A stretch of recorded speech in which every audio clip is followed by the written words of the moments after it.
Maskini Kasuku ameweza kukutwa ama kutembelewa na mgeni wa ajabu ambaye amemuota katika ndoto yake. Sasa huyu mgeni una imagine ana madhara kiasi gani?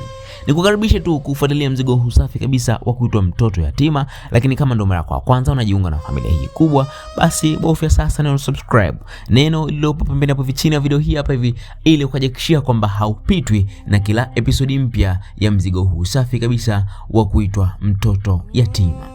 Sasa as we know ni kwamba tayari mtoto Kasuku amekwisha kupata mali zake na haki zake zote, lakini pia malipizi yamekwisha kumkumba bidada huyu ambaye ni shangazi yake. Sasa hivi bwana ametembelewa na bibi mtu ambaye amemuota katika ndoto ya kwamba anatakiwa mkabidhi mikoba. Mambo ni mazito sana.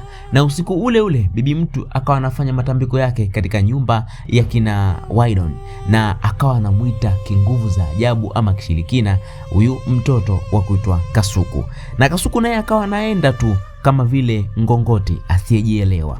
Lakini kwa bahati nzuri ni kwamba Wydon ambaye ni kaka yake aliweza kufanikiwa kumuona na akamuona akitembea. Ni kama vile anaweza kugundua kwamba anaota ndoto akiwa anatembea, lakini huo sio ukweli. Ukweli ni kwamba ndoto hiyo ina maana kubwa sana.